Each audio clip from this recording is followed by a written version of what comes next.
देखिए ये जो कुछ MCQs आ गए हैं कि हमारे पास टू वेक्टर्स हैं, they are perpendicular to each other if. इसमें अगर हमारा जो कॉन्सेप्ट है वो देखा जाए कि A dot B is equal to 1, A cross B is equal to 1, क्या है अगर दोनों परपेंडिकुलर हैं तो A dot B is equal to 0 आएगा सिंपली। A डॉट और डॉट प्रोडक्ट क्रॉस प्रोडक्ट बराबर कब हो जाएंगे? जब हमारे पास उनके दरमियान कौन सा एंगल होगा? That would be 45। Which one of the following is equal to 1? Beta is the right option. यहाँ for which of the following angle dot and cross are equal 45 अभी बताया। J dot K cross J लिखा हुआ है। देखिए I dot K cross J जो है वो माइनस आई है, तो माइनस I डॉट J 0 आएगा, तो ये आ गया बीटा ऑप्शन ठीक है। अच्छा, अब इसमें कम्प्रिहेंसिव क्वेश्चन क्या है जी? डिफाइन। अब क्वेश्चन दिए हुए हैं कि आप उनको डिफाइन कीजिए, प्रॉपर क्वेश्चन बना के दे दिए गए हैं आपको सारा।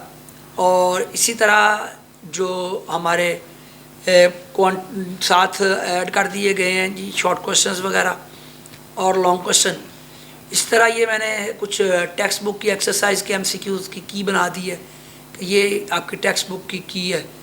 और कंस्ट्रक्टेड रिस्पांस क्वेश्चन जो हैं वो उनके बारे में मैं अभी आपसे ये बात कर रहा था कि कंस्ट्रक्टेड रिस्पांस क्वेश्चन जो हैं मे बी उनके लिए एक नया जो है वो ऐड किया जाए कि भाई अभी वो 3 मार्क्स के ऑलमोस्ट होंगे ना, 2 में तो कम ही यूज़ होंगे, अभी तक कुछ पता नहीं है। तो ये आपका पूरा टेक्स्ट बुक की एक्सरसाइज का एक फॉर्मेशन मैंने दे दिया आपको कि हमारे पास कौन कौन से जो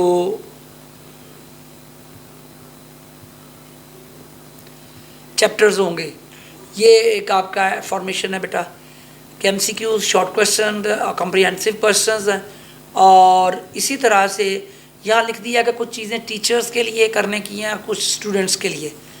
टीचर्स के लिए तो आप जानते हैं कि लेक्चर के आप करें, सेल्फ स्टडी करें, फॉलो अप करें, या और फिर और आपके पास टीचर्स के लिए जो हमारे पास अप्रोच है विद टीचर्स, कुछ चीज़ें मैचिंग पे चलेंगी। ये रेगुलरिटी, पंक्चुअलिटी, कॉन्सेप्ट बिल्डिंग होनी चाहिए, टेस्ट प्रिपरेशन, रिवीजन करें और कॉन्सेप्ट्स को अटैच करें। ऐसा है कि हर रोज़ के एक जो न्यू लेक्चर है आपका, उसमें जब हम जाते हैं तो बेहतर है कि हम उसका एक ओवरव्यू पहले पिछले वाले का भी ओवरव्यू हम जो है वो शेयर करें। फिर चीज़ें बहुत बेटर हो जाती हैं, आसान हो जाती हैं कि बच्चे से जब पूछते हैं कि भाई कौन कौन सी चीज़ें कल डिस्कस हुई हैं, उससे मैं बच्चों को कहता होता हूँ कि एक तो 2-3 फ़ायदे होते हैं। एक तो सबसे बड़ा फ़ायदा ये होता है कि जनाब आपका टेस्ट साथ साथ प्रिपेयर होता रहता है, और प्लस टीचर के लिए आगे बढ़ना आसान होता है, आपके लिए आगे बढ़ना आसान हो जाता है। ठीक है, तो ये मैंने आपका सारा एक ओवरव्यू दिया है। अब जो आपके कोई क्यूरीज़ हैं वो आप मुझसे ज़रूर शेयर कीजिए regarding any of the chapter if you want to discuss. और मैं हमेशा कहता हूँ कि आप छोटे छोटे शॉर्टकट ऐड किया करें बताने के लिए। मसलन मैं अगर पढ़ा रहा था तो मैंने पढ़ाया कि जो कॉमन वेलोसिटी है, जब आप मोमेंटम पढ़ाते हैं तो उसमें कॉमन वेलोसिटी पढ़ा दें, आप शॉर्टकट पढ़ा दें कि अगर एक हैवी ऑब्जेक्ट लाइटर से टकराया या एक कार को टकरा दी है तो कॉमन वेलोसिटी जब हम करते हैं m1v1 plus m2v2 is equal to m1v1 dash plus m2v2 dash, तो उसमें क्या बेहतर है कि हम एक शॉर्टकट बना दें कि कॉमन वेलोसिटी जब भी होगी तो total momentum over total mass से आप निकाल लीजिए, आसान हो जाएगा बहुत ज़्यादा।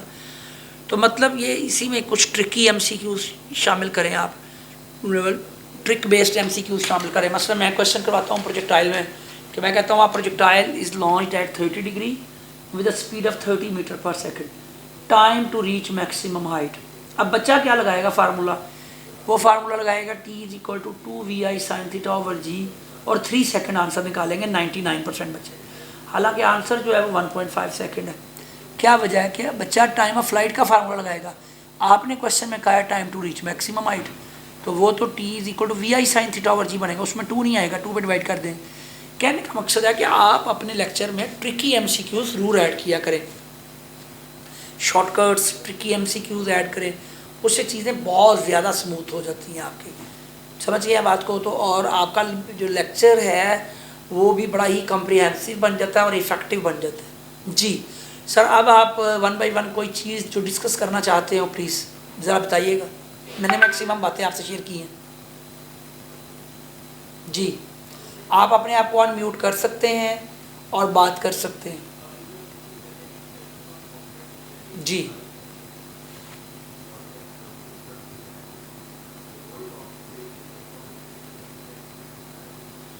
रिजवान साहब, बिलाल, ज़ीशान साहब हैं जनाब, और 9 अदर्स हैं।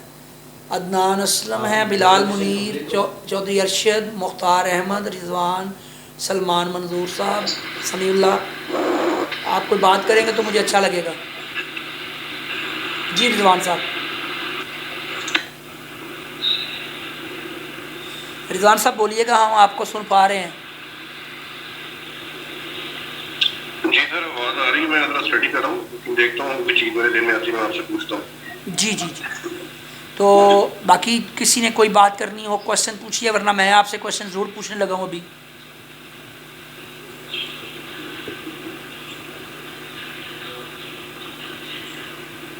जी समीउल्लाह साहब, ज़ीशान साहब, सलमान, रिजवान, मुख्तार, रिस्पेक्टेड टीचर्स, ज़ाहिर है आप लोग कोलीग्स हैं हमारे, तो इफ़ेक्टिवली के लिए मैं बात कर रहा था कि चले हम ना क्वेश्चन डिस्कस करते हैं। फिर अगर आप एक एक चीज़ कोई पूछेंगे, हर एक चैप्टर का कोई कुछ ना पॉइंट्स, तो मैं जो आपके लिए कॉन्सेप्ट को ज़रा आसान कर दूंगा। चले हम एक एमसीक्यू शेयर करते हैं, बड़ा ज़बरदस्त एमसीक्यू है कि अगर किसी बॉडी की वेलोसिटी कांस्टेंट हो जाए, then which one will of the following will be constant. अगर वेलोसिटी कांस्टेंट हो जाए, if the velocity of a body is constant, then which one will be the constant. Option A है, आप अपने पास लिखते जाइए प्लीज़। ऑप्शन ए है momentum, and option B है आपके पास, ऑप्शन बी जो है that is force, third is acceleration, and delta is impulse. Eta option एक लिख लीजिए, all of these. Then what you say? जी बताइएगा प्लीज़ कि इनमें से कौन, अगर वेलोसिटी कांस्टेंट हो जाए तो कौन कांस्टेंट होगा? जी रिजवान साहब। जी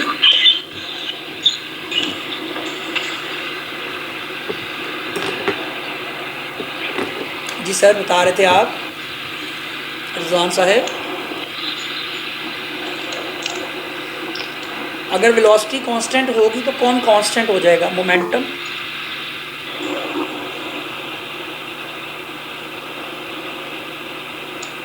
अच्छा समीउल्लाह साहब आपका मैसेज आया है, स्लाइड्स आर लैगिंग। स्लाइड्स अब रोक दी हैं मैंने, स्लाइड्स तो रुक गई हैं, ठीक है जी। हेलो,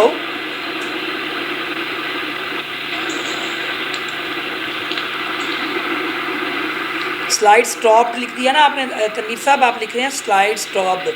स्लाइड्स आपने रोक दी हैं। अब मैं आपसे चंद क्वेश्चन शेयर कर रहा हूँ। चलो मैं क्वेश्चन आपको डिस्प्ले कर देता हूँ ज़रा। तो इस पर मैं अभी आपको ये क्वेश्चन डिस्प्ले कर रहा हूँ जनाब, ये देखिए।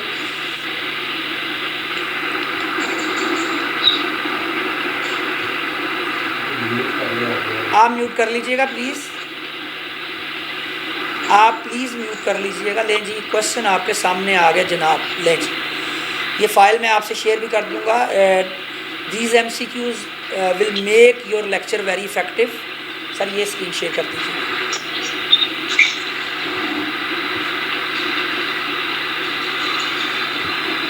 ज़रा अच्छा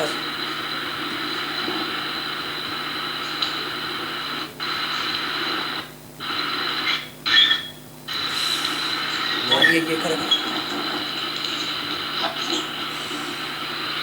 अच्छा यहाँ से पता, रिजवान साहब म्यूट कीजिएगा अपने आप को। रिजवान साहब आप अपने आप को म्यूट कीजिएगा प्लीज़।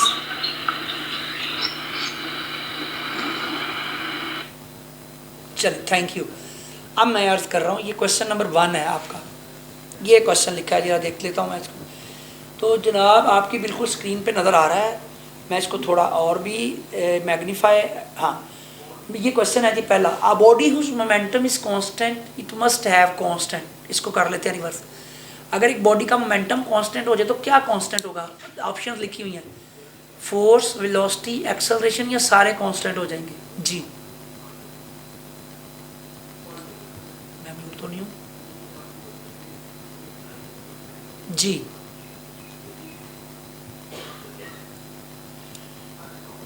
अच्छा आप कुछ बिलाल साहब, तलहा,